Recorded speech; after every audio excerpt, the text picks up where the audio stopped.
Aujourd'hui, en termes d'enjeux de l'approche processus dans le contexte de notre administration, on ne peut pas répondre à cette question sans pourtant parler du contexte aujourd'hui de l'administration publique sénégalaise notamment.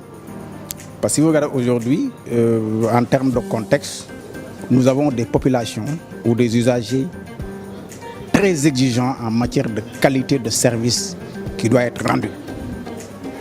Des populations également très exigeantes en matière d'utilisation des ressources publiques. Des populations également qui sont très exigeantes en matière d'information à mettre à leur disposition. Tous ces éléments de contexte doivent nous amener aujourd'hui à interroger notre manière de faire dans les différents ministères et organismes qui sont investis d'une mission de service public. Aujourd'hui, ce qui caractérise ces structures, c'est que nous avons une organisation avec des directions et des services qui fonctionnent en silo. Chacun est dans son côté en essayant de dire ça c'est mes attributions, ça c'est mes missions. Et pour répondre aux exigences dont je viens de faire allusion, on doit rompre avec ces pratiques et aller vers ce qu'on appelle l'approche processus. C'est quoi l'approche processus? C'est de dire je suis ministère, je suis organisme public. Par rapport à la mission qui m'est confiée, quels sont les processus, les voies et moyens par lesquels je dois passer pour satisfaire ceux-là qui sont ma raison d'être, que sont ici les usagers. Donc ce n'est pas une approche par direction, mais c'est de dire j'ai tel processus, et chaque processus maintenant, on doit non seulement les identifier, mais les documenter.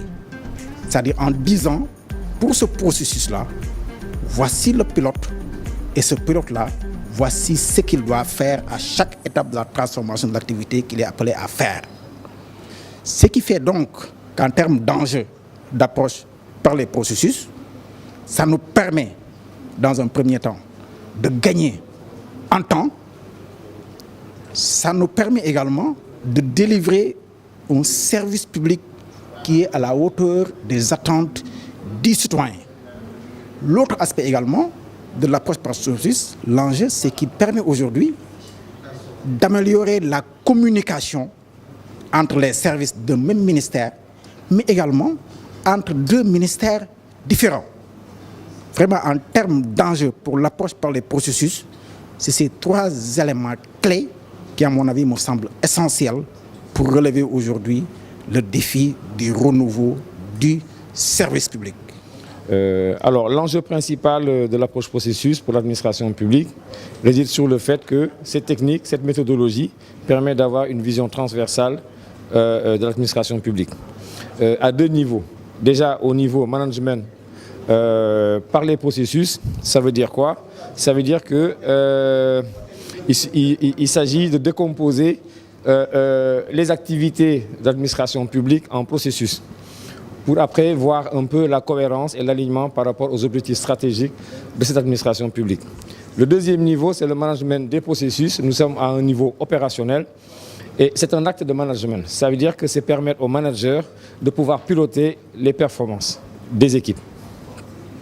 Voilà, donc à ces deux niveaux-là. Après maintenant, ce qu'on peut retenir, c'est que l'administration, ce qu'elle délivre globalement, perçu par ses usagers, des clients qui peuvent être en interne et en externe, c'est un service.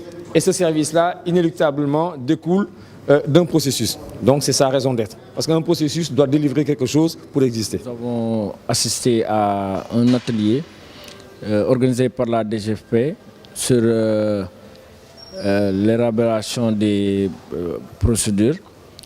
Maintenant, vraiment, au sortir de cet atelier, nous sortons satisfaits.